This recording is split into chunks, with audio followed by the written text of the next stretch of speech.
تو 11 امام تو آ چکے، 12واں آنے والا ہے، تو وجہ یہ ہے کہ 11 تو آ چکے، 12واں آنے والا، تو یہ جو گیپ ہے یہ کیا ہو؟ اس کے لیے فرمایا گیا اور روایتوں میں یہ آتا ہے کہ یہ جو بیچ کا دور ہے، اس دور کا امام غوث اعظم پیران پیر دستگیر کو بنایا گیا، یہ امام زمانہ ہے وہ۔ اور اسی لیے امام زمانہ جو ہوتا ہے اس کا مرتبہ مقام کیا ہوتا ہے جانتے ہیں؟ خود ارشاد فرماتے ہیں وما منہا دہور او شہور تمر وطن قد اللہ تعالی، کہ کوئی زمانہ کوئی دور ایسا نہیں ہے جو میری بارگاہ میں حاضری دیے بغیر گزر جائے۔ کوئی بھی مہینہ طلوع ہوتا ہے تو پہلے میری بارگاہ میں آتا ہے اور مجھے ساری باتیں بتاتا ہے کہ اس میں کیا کیا ہونے والا ہے، اس کے بعد جا کے وہ طلوع ہوتا ہے۔ اور ایک جگہ فرماتے ہیں کہ جب سورج طلوع ہوتا ہے مجھے سلام کرتا ہے، جب سورج غروب ہوتا ہے تو مجھے سلام کرتا ہے۔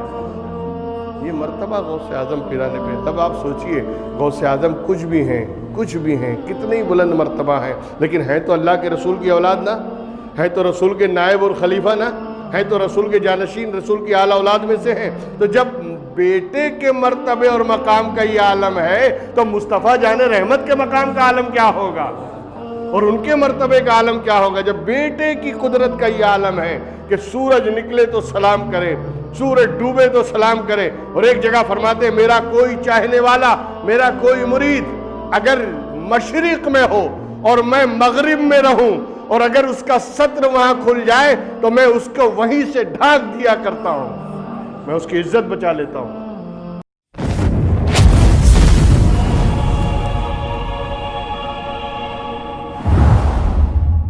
افحسبتم انما خلقناکم عبثا وانکم الینا لا ترجعون، کیا تم یہ سمجھتے ہو کہ ہم نے تمہیں بیکار پیدا کیا ہے؟ وانکم الینا لا ترجعون، اور کیا تم ہماری طرف پلٹائے نہیں جاؤ گے؟ اور جب تمہیں یقین ہے کہ پلٹائے جائیں گے اور اللہ نے کسی مقصد کے تحت پیدا کیا ہے، اس مقصد پہ غور کیوں نہیں کرتے؟ وما خلقنا السماوات والارض وما بینہما لاعبین، یہ آسمان، یہ زمین، یہ آسمان کی وسعتیں، یہ زمین کا پھیلاؤ، یہ جتنا تم دیکھ رہے ہو اور اس کے درمیان جو کچھ ہے، ما کننا لاعبین، اللہ نے اسے کھیل تماشے کے لیے نہیں بنایا ہے، تمہیں پیدا کیا ہے، اس کے پیچھے مقصد ہے، مقصد حکیم ہے، وہ حکمت والا ہے، ہر کام اس کا منصوبے اور پلاننگ سے ہوتا ہے۔ وہ اگر بھوکا رکھتا ہے تو اس کے پیچھے بھی پلاننگ ہے، اور اگر کھلاتا ہے تو اس کے پیچھے بھی اس کا منصوبہ ہے، اگر وہ کسی کو امیر کر دے تو اس کے پیچھے بھی اس کا منصوبہ ہے، اور کسی کو غریب اور فقیر بناتا ہے تو اس کے پیچھے بھی اس کی مصلحت ہے۔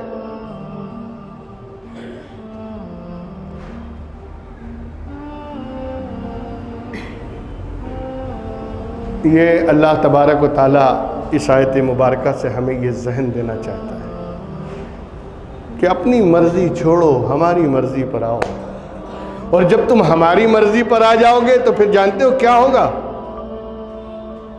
جب تم ہماری مرضی، ہماری منشا، ہماری مراد اور ہماری چاہت کے پیچھے اپنی چاہت کو قربان کرو گے، ہماری مرضی کے آگے اپنی مرضی کو سرنڈر کرو گے، ہمارے چاہنے کے آگے اپنے چاہنے کو جب تم سرنڈر کر دو گے تو پھر جانتے ہو ہمارا وعدہ سن لو۔ بندہ وعدہ کر کے پھرتا ہے، لوگ وعدہ کر کے مکر جاتے ہیں، لیکن اللہ اپنے وعدے سے کبھی خلاف نہیں فرماتا۔ ان اللہ لا یخلف المیعاد، اللہ کبھی وعدے سے پھرنے والا نہیں ہے۔ تو اللہ وعدہ کرتا ہے جب تم ہمارے ہو جاؤ گے نا، جب تم اپنی مرضی کو ہماری مرضی، اپنی چاہت کو ہماری چاہت، اپنی ہر منشا کو ہماری منشا بنا دو گے تو پھر ہمارا وعدہ بھی یاد رکھنا، من کانا للہ کان اللہ لہو، جو بندہ اللہ کا ہو جاتا ہے تو پھر اللہ بھی اسی کا ہو جاتا ہے۔ جب تم اپنی مرضی کو ہماری مرضی بناؤ گے نا تو پھر تمہاری مرضی کو ہم اپنی مرضی بنا لیں گے، پھر تم جو چاہو گے وہ ہم کر دیں گے۔ اس لیے کہ جب تم اپنی مرضی کو ہماری بنا رہے ہو تو پھر تمہاری مرضی رہی کہاں؟ جو تیری مرضی ہوگی وہ میری مرضی ہو جائے گی۔ اس نقطے کو جس نے سمجھا اور اس پوائنٹ کو جس نے غور کیا اور اسی نقطے پر اپنی زندگی کو اس نے لگا دیا کہ بس جو اللہ کی مرضی وہ میری مرضی، جو اللہ کی منشا وہ میری منشا، جو اللہ چاہے وہی میں چاہوں گا، جب یہ بندہ طے کر لیتا ہے نا تو پھر اسی شخصیت کا نام پیران پیر دستگیر شیخ عبد القادر جیلانی ہوتا ہے، کہ جو اپنی مرضی کو خدا کی مرضی پہ ڈیپینڈ کر دیتے ہیں، اسی کا نام بن جاتا ہے، اسی کا نام ہوتا ہے خواجہ معین الدین چشتی اجمیری۔ وہی شاہ عالم قطب عالم ہوتے ہیں، وہی شاہ وجیہ الدین گجراتی کہلاتے ہیں، وہی محبوب الہی بنتے ہیں، جو اپنی مرضی کو اللہ کی مرضی پہ فنا کر دیتے ہیں۔ زیادہ تفصیل میں تو نہیں لے جاؤں گا، میں آپ کو صرف ایک ہی بات بتا دوں کہ حضور غوث اعظم کا مرتبہ تو سارے ولیوں میں سب سے افضل و اعلیٰ ہے، سارے ولیوں کے شہنشاہ ہیں، بادشاہ ہیں، اور بزرگی کا یہ عالم ہے، عظمت کا یہ عالم ہے کہ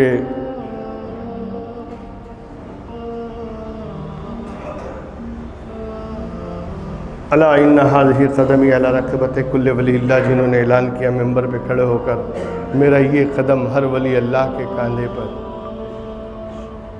ہر ولی اللہ کے کاندھے پر میرا یہ قدم۔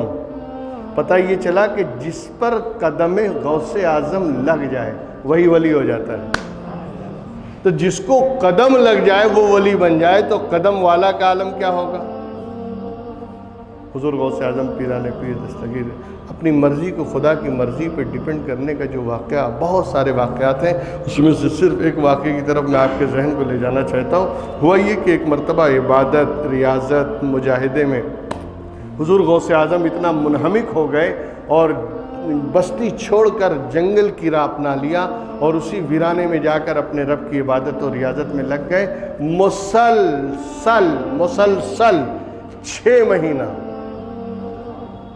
مسلسل 6 مہینے تک اپنی پیٹھ کو زمین سے نہیں لگایا آرام کے لیے، اور عبادت اور ریاضت میں مشغول رہے۔ نیند کا جھونکا بھی آتا یا کبھی غلبہ بھی ہوتا بشری تقاضے کی بنیاد پر، تو بیٹھے ہی بیٹھے، اور اس کے بعد عبادت اور ریاضت میں منہمک ہو جاتے۔ اور کھانے پینے کا یہ عالم تھا کہ کچھ کھانا ہی نہیں، اور یہ طے کر لیا تھا کہ جب تک اللہ خود نہیں کھلائے گا نہیں کھاؤں گا، اور جب تک اللہ نہیں پلائے گا نہیں پیوں گا، نہ کھانا کھاؤں گا نہ پانی پیوں گا، اور میں عبادت اور ریاضت میں۔ اچھا یہ عجیب لگتا ہے نا ہم لوگوں کو کہ یار 6 مہینہ آدمی بھوکا کیسے رہتا ہے، کیسے بھوکا رہے گا؟ اسٹوری لگتی ہے، کہانی لگتی ہے، لیکن جو لوگ روحانیت سے واقف نہیں ہیں نا ان کو کہانی لگے۔ بھائی میں اگر کوئی چیپٹر ایم اے اور بی اے والوں کا پڑھنے لگوں یا بیان کروں تو پرائمری والے تو بولیں گے نا وہ پاگل بنا رہا ہے کیا؟ تو جو پرائمری سیکشن کے ہوتے ہیں، جو پہلی دوسری تیسری چوتھی ککشا کے لوگ ہوتے ہیں، وہ ایم اے بی اے والوں کو کیا جانے ان کے کون سا پارٹ پڑھایا جاتا ہے؟ تو جب ہم روحانیت کی بات کرتے ہیں نا تو جو مادی لوگ ہیں، جسمانیت والے ہیں اور اس دنیا دار ہیں، ان کو عجیب سا لگتا ہے یار 6 مہینہ کیسے بھوکے رہ سکتے ہیں؟ آپ 6 مہینے کی بات کرتے ہیں۔ میں ایک بزرگ کی بات بتاؤں کہ ایک مرتبہ انہوں نے اللہ سے دعا کی، پروردگار عالم میں جاننا چاہتا ہوں کہ تم مجھ سے راضی ہے کہ نہیں۔ کہا سال بھر روزے رکھو تو راضی ہو جاؤں گا۔ انہوں نے سال بھر روزہ رکھنا شروع کر دیا، پورے سال انہوں نے روزہ رکھا، صبح سحری کرتے، شام میں افطار کرتے۔ پھر جب بارگاہ الہی میں گئے اور جانے کے بعد انہوں نے کہا مولا سال بھر ہو گیا، تیرے حکم کے مطابق میں نے روزہ مکمل کیا، اب تو مجھ سے راضی ہوا کہ نہیں؟ غیب سے آواز آئی 2 دن کا روزہ رکھو سال بھر تب راضی ہو جاؤ، یعنی آج سحری کرو تو دوسرے دن افطار کرو۔ انہوں نے وہ بھی رکھنا شروع کر دیا، 2 دن کا روزہ ہوتا تھا، دوسرے دن افطار کرتے تھے۔ سال بھر گزر گئے، کہا مولا اب کا ہفتے والا رکھو تو اور راضی ہو جاؤں گا۔ اب انہوں نے 1 ہفتے کا روزہ رکھا، سوموار کے دن صبح سحری کر لیتے تھے تو اتوار کو آتے والے اتوار کو شام میں افطار کرتے تھے، 1 ہفتے کا 1 روزہ۔ سال بھر اس طرح چلایا، کہا مولا اب راضی ہو گیا نا؟ کہا مہینے والا رکھو تو بہت راضی ہو جاؤ۔ اب 12 روزے انہوں نے 12 مہینے کے رکھے، 1 مہینے کا 1 روزہ۔ پھر بارگاہ الہی میں عرض کیا مولا اب تو راضی ہو گیا نا؟ کہا ایک آخری کام، سال بھر کا روزہ رکھ لے۔ شروع کر دیا پورے سال کا ایک روزہ. جب سال کا روزہ پورا ہوا کہا مولا آپ کا میدان میں آ جاؤ, کھلے میدان میں آؤ. گئے, کہا اپنا منہ کھول کے آسمان کی طرف بیٹھ جاؤ. انہوں نے منہ کھولا اور آسمان کی طرف پتہ نہیں کون سا نور آیا اور پیٹ میں چلا گیا. غیب سے آواز آئی, مبارک ہو, اب زندگی بھر تجھے بھوک اور پیاس کی شدت ہی محسوس ہے, اب تجھے کھانے کی ضرورت ہی نہیں. یہ تو اللہ کی مرضی ہے. وہ کون سا نور ہے ان کے اندر, وہ کون سی روحانی طاقت ہے جو ان کے اندر اسٹیمنا پیدا کرتی ہے. یہ تو ہم اور آپ ہیں کہ 2 ٹائم نہیں کھائیں تو تیسرے ٹائم منہ پیاز جیسا ہو جاتا ہے.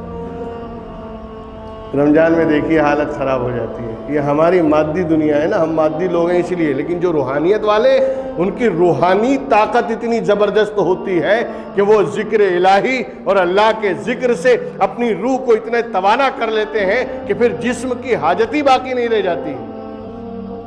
خیر حضور غوث اعظم نے طے کر لیا اور 6 مہینے تک کچھ نہیں کھایا, کچھ نہیں پیا, بس عبادت و ریاضت میں لگے رہے. ان کے پیر و مرشد حضرت ابو سعید مخزومی رضی اللہ تعالیٰ عنہ کو اللہ کی طرف سے الہام ہوا کہ عبد القادر 6 مہینے سے بھوکا پیاسا جنگلوں میں عبادت و ریاضت میں یعنی بھٹک رہے ہیں, آپ ان کو لاؤ, اپنی خانقاہ میں بٹھا کے انہیں کھانا کھلاؤ. اب مرید کی تلاش میں پیر نکلا. کیا مرید تھے, پیر نکلا اپنے مرید خاص کو ڈھونڈنے کے لیے, اور دیکھا تو ایک جگہ عبادت میں لگے ہوئے ہیں. کہ عبد القادر چلو گھر, لے کر آئے, اور آنے کے بعد بٹھایا اپنے سامنے خانقاہ میں, اور بٹھانے کے بعد کھانا لایا جائے. جیسے کھانا لایا, حضرت نے اپنے ہاتھ سے لقمہ بنایا, اور لقمہ بنا کے حضرت غوث اعظم کے یعنی دہن مبارک منہ تک لے گئے. کہا بیٹا اس کو کھا لو. ذہن میں بات یاد آئی کہ میں نے تو یہ طے کیا تھا کہ جب تک اللہ نہیں کھلائے گا نہیں کھاؤں گا, جب تک اللہ نہیں پلائے گا نہیں پیوں گا. یہ تو پیر صاحب کھلا رہے ہیں. چہرہ پھیر لیا, کہا مجھے نہیں کھانا. 6 مہینے کا بھوکا آدمی ہو اور سامنے کھانا ہو, اس کا اندازہ ایسے لگائیے, صبح سے سحری سے بھوکا آدمی ہو اور شام میں اسے تھال پہ بٹھا دو, ایک پیس نہیں چھوڑے گا. بلکہ سامنے والے نے اگر اس کا گلاس لے لیا تو سمجھ لو قتل عام ہو جائے گا, جھگڑے ہو جائیں گے, میرا شربت اٹھایا کیوں. لوگ اذان بھول جاتے ہیں, اگر ان کا کنڈا اٹھا لیا جائے تو اذان میں چلا پڑتے ہیں, رہنے دے. کہنے کا مطلب یہ ہے کہ آدمی صبح سے لے کے شام تک اگر بھوکا, میں نے ایک واقعے کی طرف اشارہ کیا, اسی مسجد کا واقعہ, اقبال بھائی سمجھ گئے. لوگ اذان بھول جاتے ہیں نا اگر ان کے سامنے سے کنڈا اٹھا لیا جائے تو. کہنے کا مطلب یہ ہے کہ بھوکا آدمی, 6 مہینے کا بھوکا آدمی, اور پیر اپنا پیر و مرشد نوالا بنا کے دے رہا ہے. اور حضور غوث اعظم نے چہرہ پھیر لیا, کہا دل میں سوچا میں نے تو یہ طے کیا تھا جب تک اللہ نہیں کھلائے گا میں نہیں کھاؤں گا, جب تک اللہ نہیں پلائے گا میں نہیں پیوں گا. غیب سے آواز آتی ہے, عبد القادر تمہیں ہماری قسمیں کھا لو. اسی بات کو بریلی کے اعلیٰ حضرت فاضل بریلوی نے اپنی منقبت میں یہ اس طرح ارشاد فرمایا, قسمیں دے دے کے کھلاتا ہے پلاتا ہے تجھے, پیارا اللہ تیرا چاہنے والا تیرا. یہ وہ مرتبہ جب انہوں نے اپنی مرضی کو, اپنی چاہت کو, اپنی منشا کو اللہ کی راہ میں قربان کیا تو اللہ تبارک و تعالیٰ نے ان کی مرضی کو اور ان کے لیے یعنی مطلب یہ سے اللہ, جب وہ اللہ کے ہو گئے تو اللہ ان کا ہو گیا. قسم دے دے کے کھلایا جا رہا ہے. اب تو قسم دے دے کے روکا جاتا ہے, لیکن ان کو قسمیں دے دے کے کھلایا جا رہا ہے کہ کھا لو. یہ ہے وہ نقطہ جس کو غوث بزرگان دین کی زندگی میں ہمیں ملتا ہے کہ جب بندہ اللہ کا ہوتا ہے تو پھر اللہ تبارک و تعالیٰ اس بندے کا کتنا خیال, کتنا لحاظ اور کتنا خیال فرماتا ہے. دوستو, حضور غوث اعظم کا مرتبہ تو سارے مرتبوں میں سب سے افضل و اعلیٰ ہے. حضور غوث اعظم کی شان تو سب ولیوں کی شان میں سب سے اونچی ہے۔ اور میں آپ کو ایک چیز بتا دوں کہ حضور اکرم صلی اللہ علیہ وسلم نے جو ارشاد فرمایا تھا نا، انی تارکم فیکم الثقلین کتاب اللہ و عترتی، میں تم میں دو چیزیں چھوڑے جا رہا ہوں، ایک اللہ کی کتاب یعنی قرآن، اور ایک میرے اہل بیت۔ تو شارحین حدیث فرماتے ہیں کہ یہ جو اہل بیت کہا گیا ہے، اس سے مراد ہے 12 امام ائمہ کرام جو آل رسول ہوں گے، اولاد رسول ہوں گے، اور ان میں سے 11 امام تو گزر چکے ہیں، 11 امام آ چکے ہیں، حضرت امام حسن، امام حسین، امام باقر، امام زین العابدین، امام باقر، امام علی، امام تقی، امام نقی، یہ جتنے بھی امام ہیں یہ 11 امام تو گزر چکے ہیں۔ ایک امام آنا باقی ہے جو قیامت کے نزدیک آئیں گے، جن کا نام ہے امام مہدی۔ تو 11 گزر چکے، 12واں آنے والا ہے، اور یہی لوگ ہیں جن کے ذمے اللہ کے رسول نے اپنی امت کو حوالے کیا ہے، اپنی امت کے حوالے انہی کو کیا ہے کہ یہی میرے اہل بیت ہیں جنہیں میں چھوڑے جا رہا ہوں، یہی تمہاری رکشا کریں گے، یہی تمہیں سنبھالیں گے، اور یہی تمہاری ہدایت کریں گے۔ تو 11 امام تو آ چکے، 12واں آنے والا ہے۔ تو وجہ یہ ہے کہ 11 تو آ چکے، 12واں آنے والا، تو یہ جو گیپ ہے یہ کیا ہو؟ اس کے لیے فرمایا گیا، اور روایتوں میں یہ آتا ہے کہ یہ جو بیچ کا دور ہے، اس دور کا امام غوث اعظم پیران پیر دستگیر کو بنایا گیا ہے۔ یہ امام زمانہ ہے وہ، اور اسی لیے امام زمانہ جو ہوتا ہے اس کا مرتبہ مقام کیا ہوتا ہے جانتے ہیں؟ خود ارشاد فرماتے ہیں وما منہا دہور او شہور تمر وطن قد اللہ تعالی، کہ کوئی زمانہ، کوئی دور ایسا نہیں ہے جو میری بارگاہ میں حاضری دیے بغیر گزر جائے۔ کوئی بھی مہینہ طلوع ہوتا ہے تو پہلے میری بارگاہ میں آتا ہے اور مجھے ساری باتیں بتاتا ہے کہ اس میں کیا کیا ہونے والا ہے، اس کے بعد جا کے وہ طلوع ہوتا ہے۔ اور ایک جگہ فرماتے ہیں کہ جب سورج طلوع ہوتا ہے مجھے سلام کرتا ہے، جب سورج غروب ہوتا ہے تو مجھے سلام کرتا ہے۔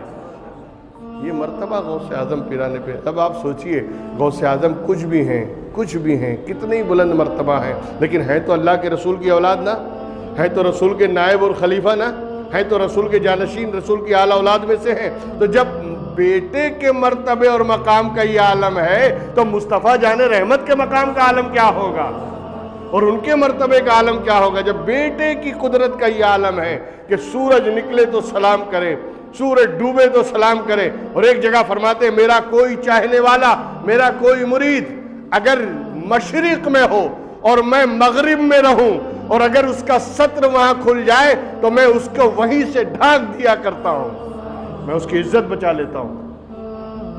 حضور غوث اعظم کا مرتبہ اور مقام تو اللہ اکبر۔ پروردگار عالم اس مہینے سے کما حق میں فیضیاب ہونے کی کوشش نے توفیق عطا فرمائے۔ اور اگلا جمعہ جو ہے وہی 11ویں شریف کا دن ہے۔ اصل میں 11ویں شریف جو مشہور ہوئی ہے اس کی وجہ یہ ہے کہ خود غوث اعظم کے وصال کا دن 11 نہیں ہے،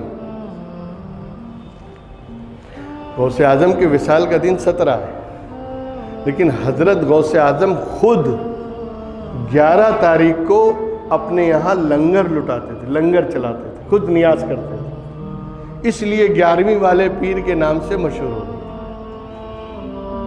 11ویں والے پیر کے نام سے مشہور ہو گئے، کیونکہ غوث اعظم خود 11ویں کو نیاز کرتے تھے اور یعنی لوگوں کو کھلاتے تھے، اس لیے حضور غوث اعظم پیران پیر دستگیر کو 11ویں والے پیر کے نام سے مشہور۔ اور نیاز کا بھی عجیب عالم ہے۔ ایک مرتبہ ایک صاحب آئے، انہوں نے آ کے کہا حضور میرے والد کا انتقال ہو گیا ہے، ان کی مغفرت کے لیے دعا کریں۔ تو حضور غوث اعظم نے آنکھ بند کی اور اس کے بعد کہا کہ کیا تمہارے والد نے مجھے دیکھا ہے؟